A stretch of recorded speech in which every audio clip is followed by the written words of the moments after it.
텐서플로우를 사용한 딥러닝 모형으로서 우리가 리그레션 회귀 모형을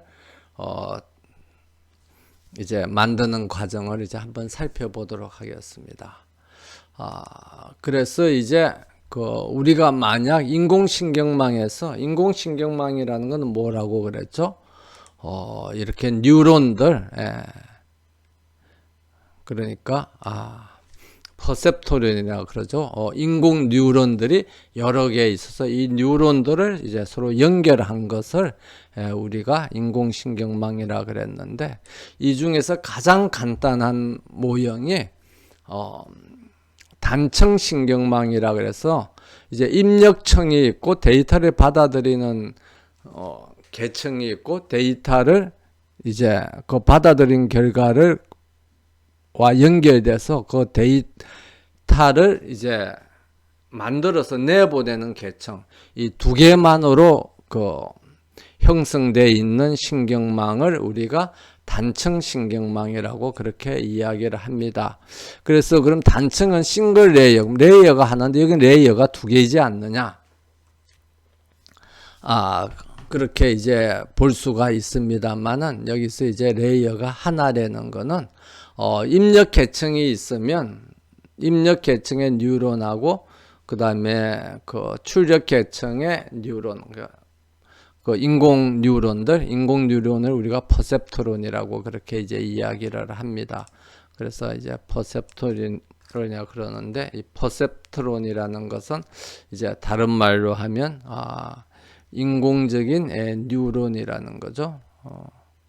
신경세포, 인공신경 세포를 우리가 퍼셉트론이라고 그렇게 이제 부르면 되겠습니다. 그래서 이 입력층 하나로만 구성되어 있고, 출력층은 결과를 그냥 받는 거니까 그것을 이제 단층 신경망이라고 그렇게 하는 거죠. 근데 만약에 여기서 출력층에서 이제 이 노드의 값이 우리가 알고자 하는 값이 한 개이면, 이거는 선형회귀식하고 우리가 잘 아는 이제 선형회귀식하고 가장 간단한 구조를 가지게 됩니다. 그래서 보통 선형회귀식은 어떻게 표시하냐면 y 이꼬로 a0 더하기 a1 x1 더하기 a2 x2 더하기 쭉 이렇게 해서 an xn. 그래서 입력 변수가 x1, x2, xn에서 이제 n개가 있는 거죠. 입력 변수가 n개가 있다는 건 입력청의 퍼셉트론의 개수가 몇 개라는 겁니까? 그러니까 인공 뉴런의 개수가 n개가 있는 겁니다. 그리고 출력청에는 뉴런의 개수가 몇 개죠? 한 개인 겁니다. 그러니까 y값 하나만 있는 거죠. 그러면 x 값을 받아서 이 x 값들을 다 처리를 해서 이제 y 값을 이제 만들어내는 겁니다. 그래서 가장 간단한 예제로는 우리가 좀 소개 동영상에서도 잠깐 살펴봤습니다만은, 예를 들면 학생들의 학교 내신 성적이나 활동한 활동의 개수들, 학급 회장을 했느냐, 동아리 활동을 했느냐, 그 다음에 키가 얼마나 크냐. 우리나라 대학 입시에는 키 같은 게 안 들어갑니다만은, 또 취업에는 들어갈 수가 있죠.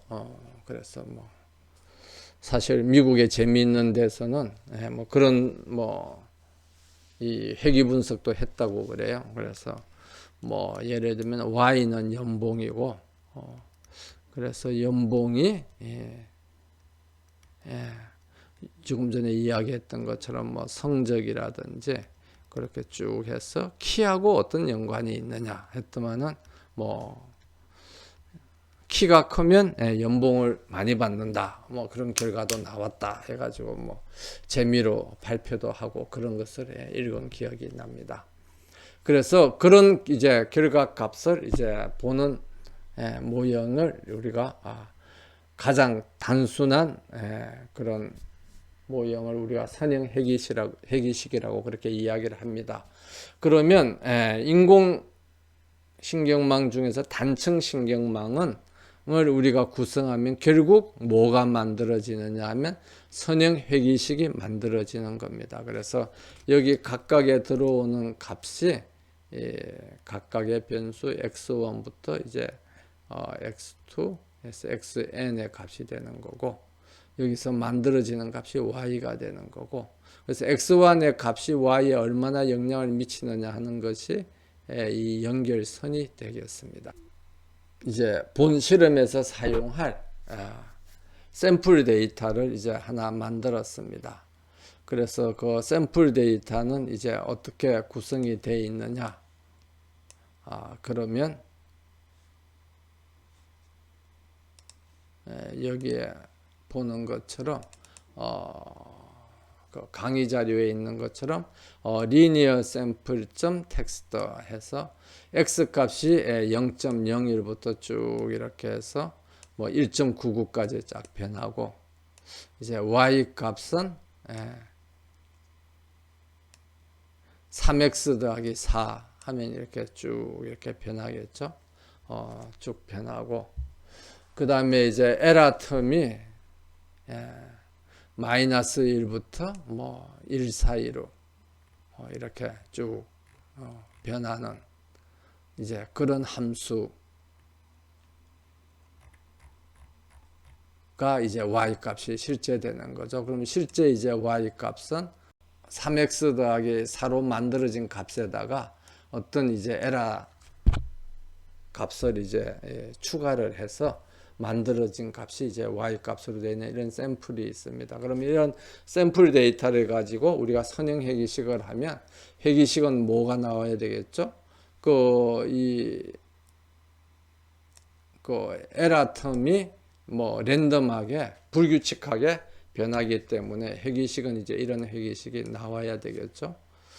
그래서 이제 그런 게 실제 되는가를 이제 한번 살펴보는 것이 이번 선형 회귀식의 목적인데, 그러면 이런 데이터를 가지고 우리가 그 인공신경망 모형을 이용해서 어떻게 선형 회귀식을 모델링 하는가 하는 것을 이제 먼저 이론적으로 한번 살펴보도록 하겠습니다. 그래서 결국은 이 예제에서는 우리가 지금 사용하고자 하는 예제에서는 변수가 몇 개죠? x 변수가 한 개인 겁니다. 그러면 y 변수도 몇 개죠? 한 개인 거죠. x 값만 있는 거죠.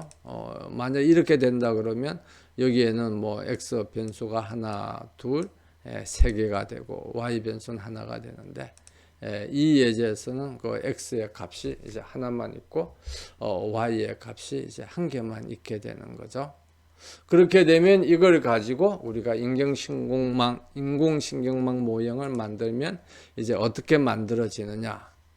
그러면 이제 우리가 선형 회귀식은 결국 이 x가 있고, 그 다음에 이쪽에 이제 연결된 선이 있죠. 그럼 연결된 선이 있으면 이 연결하는 개수를 뭐냐 그러면 우리가 이거 연결하는 개수를 A라고 합니다. 그래서 A라는 것은 이제 뭐냐 그러면 X가 Y에다가 Y 값을 결정함에 있어 얼마나 많은 영향을 미치느냐 하는 게 이제 그 개수 A가 나타내는 거죠. 그래서 보통 우리가 A라고 하기도 하고 아니면 가중치라고 이제 하기도 합니다.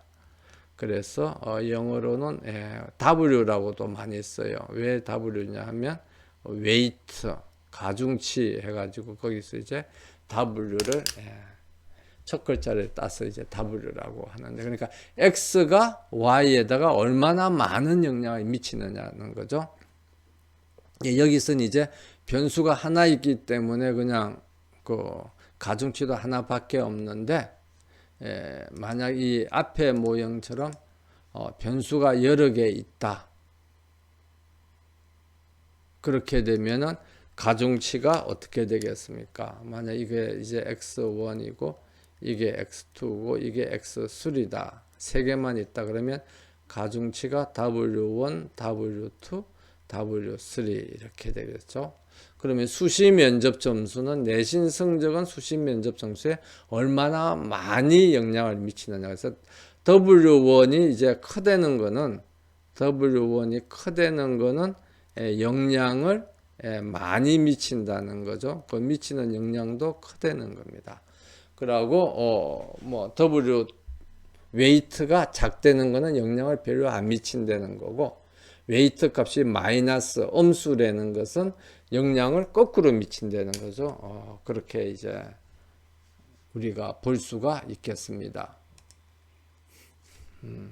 그래서 이 가중치를 우리가 이제 A라 그러고요. 그 다음에 그냥 일반적인 그 가중치 값으로 항상 Y 값이 X 값과 가중치의 값만으로 결정이 되는 게 아니라 또 어떤 일반 상수값 절편, 그래서 B를 우리가 뭐라 그러냐면 보통 이제 절편이라고 그렇게 이야기를 합니다.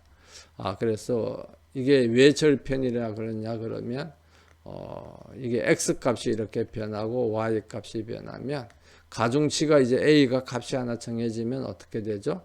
Y = AX니까 직선이 되는 거죠. 근데 직선이 이렇게 될지 아니면 이 직선이 이렇게 될지 모르는 거죠. 그래서 요 값을 나타내는 게 뭐죠? 이 값을 나타내는 게 이게 B가 되는 겁니다. 그래서 뭐 예를 들면 B가 1이다 그러면 여기고, 요건 뭐 B가 -2다 하면 이게 0이니까 0보다 아래 여기가 되겠습니다. 그래서 결국은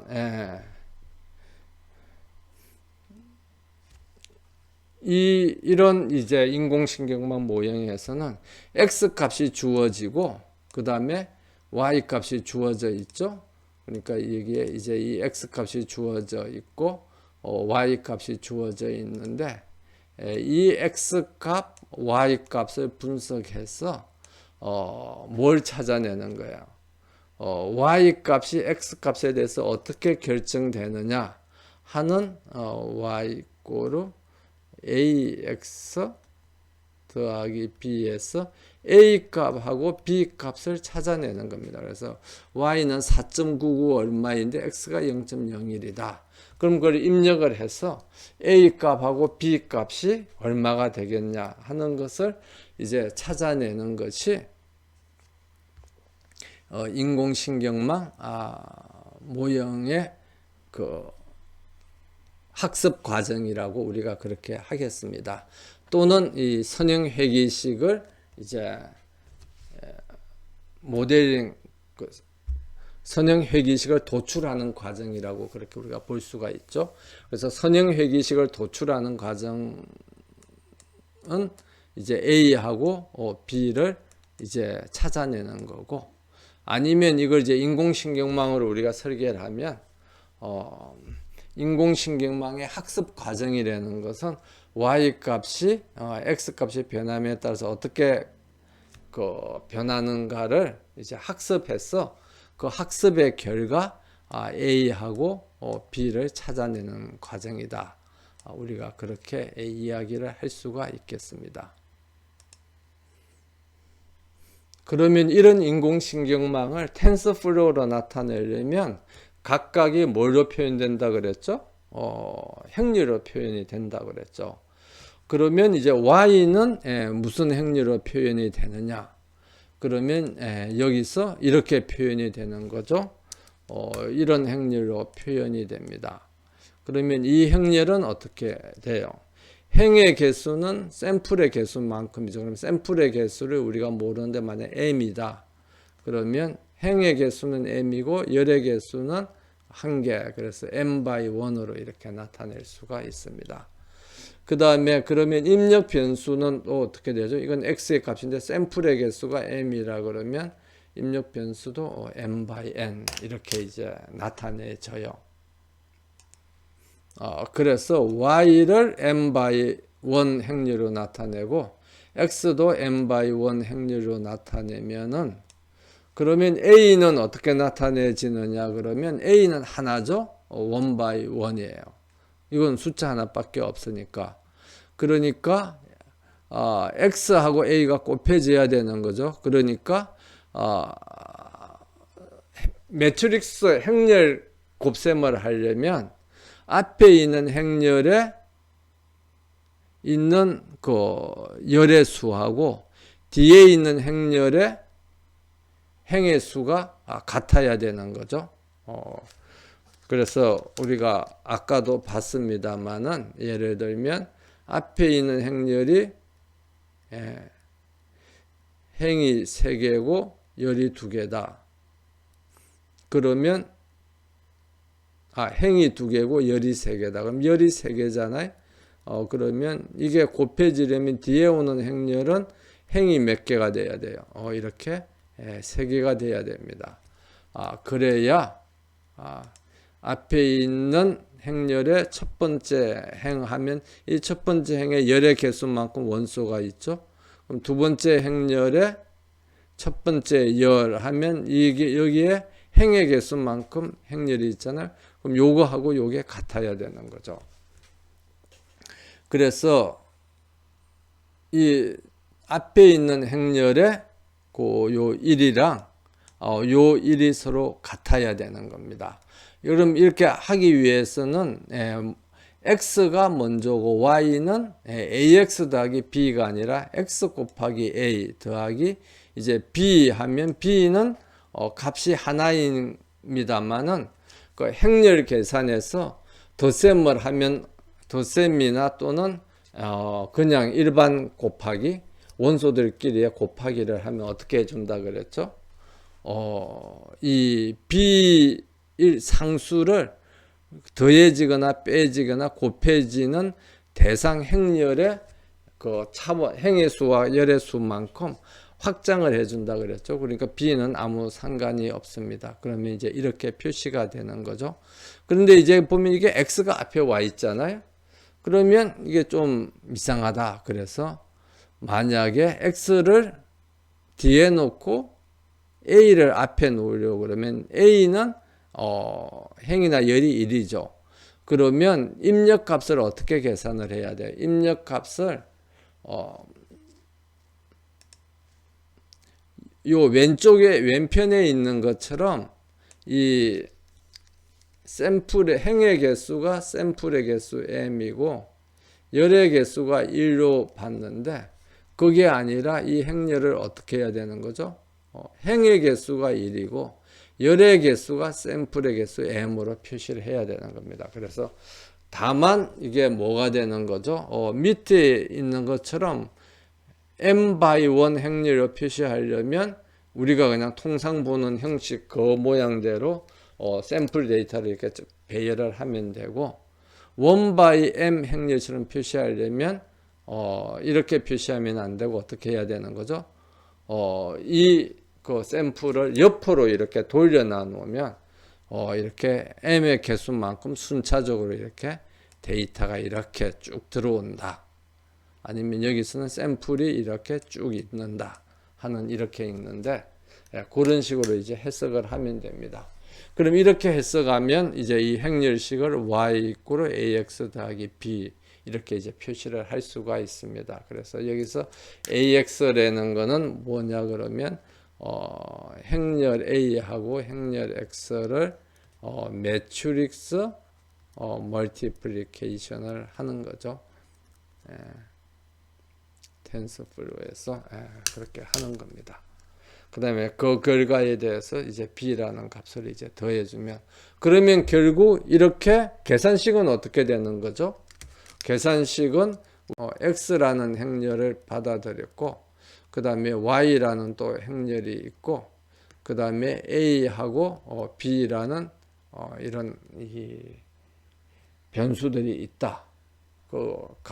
그러면 y는 ax 더하기 b 이런 식으로 간단한 계산식으로 선형 해기식이 나타나지게 되는 겁니다. 그럼 이런 선형 해기식을 사용을 해서 인공신경망 모형을 통해서 학습을 해서 뭘 찾아내면 되는 거죠? A하고 B를 찾아내면 되겠습니다. 그러면 이제 우리가 A하고 B를 어떻게 찾아내느냐 하는 게 이제 가장 큰 관심이죠. 그러면 회귀 모형에서 이제 A와 B를 어떻게 찾아내는가를 이제 한번 살펴보겠습니다. 회귀 모형에서 A와 B를 찾아내는 방법은 우리가 이제 이 Y라는 실제 값이 있죠. 샘플 값이. 그리고 실제 X 값도 있습니다. 그래서 이게 이제 X 값이고 이게 Y 값이라 그러면 이 파란 점들이 뭐냐 그러면 그 실제 이제 샘플을 나타내는 거죠. 그래서 이 파란 점들은 실제 샘플 데이터를 나타내는 겁니다. 그러면 우리가 만약에 이렇게 빨간 선처럼 예측을 했다.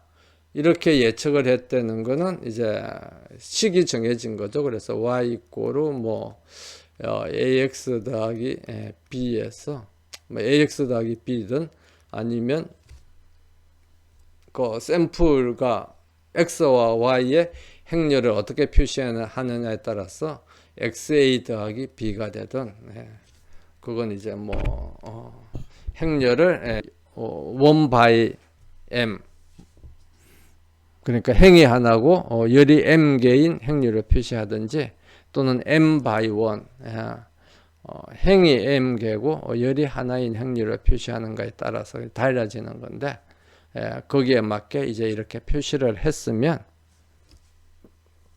여기서 우리가 예측하고자 하는 값은 뭡니까?